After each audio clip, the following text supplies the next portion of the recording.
When the S2000 was released, it held the record for the highest specific power output of a naturally aspirated production car in the world, only to be beaten by the Ferrari 458, and not just any 458, the 458 Speciale, which was in 2014. This car was made by Honda to celebrate its 50th anniversary, and it was a homage back to the classic S-Series sports cars such as the S800.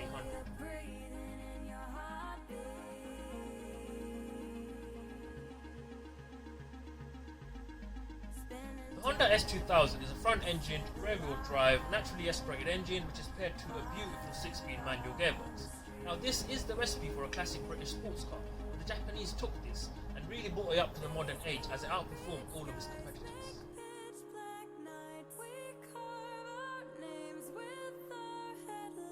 This Honda S2000 has the beautiful 17-inch diamond cut alloy wheels.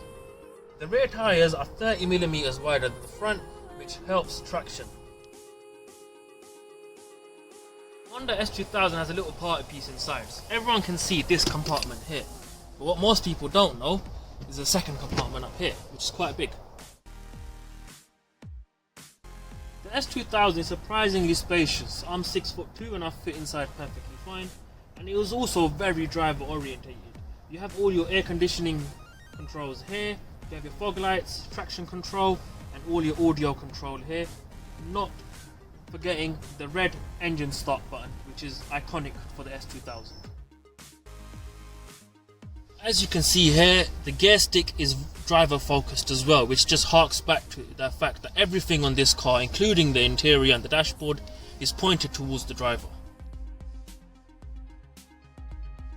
One extremely good thing about this S2000 is the radio panel, which breaks very easily, and it's very hard to find one that has the original stereo and the panel still unbroken.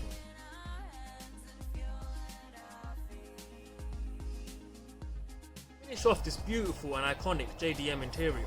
Honda have put speakers in the integrated roll bars.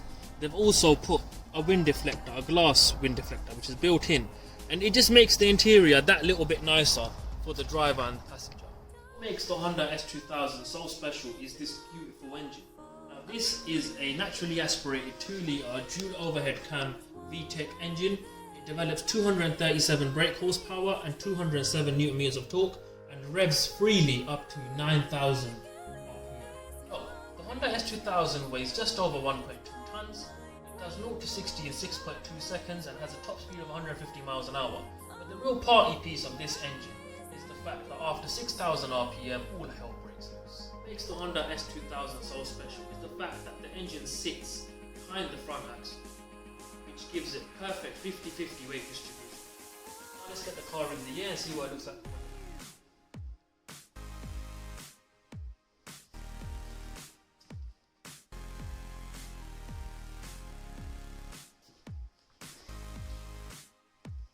So this tyre is 5.89. This one is 6.3. Now we come to the rear. 3.89. 3.81. Here we have the rear suspension. Everything looks good. There is a little bit of surface corrosion, but you've got to remember it's an 11-year-old car. All the bushes look good. Everything is structurally sound. And one little thing I like is this little canister here. It's attached to the rear shock, which helps increase the dampening. Here we have the rear diff. As you can see, there is no leaks whatsoever. Here we have is the main prop shaft of the car, which comes out of the gearbox here. Here we have the engine and the gearbox. As you can see again, there is no leaks whatsoever. Here we have the front suspension. Again, as you can see, there is a little bit of surface corrosion, but again, the car is 11 years old. That is to be expected. All the bushes are good and everything is structurally sound. This is the front passenger side. As you can see, there is no lip on the brake discs. The front driver side, as you can see, there is a little bit of corrosion, but as it's driven, that will go away. For the rear brake discs, there is no lip and a little bit of corrosion, but again, once that's driven, that will go away. Finish off, we have the rear passenger side brake disc. There is no lip whatsoever. Again, a little bit of corrosion, but as it gets driven, that will go away.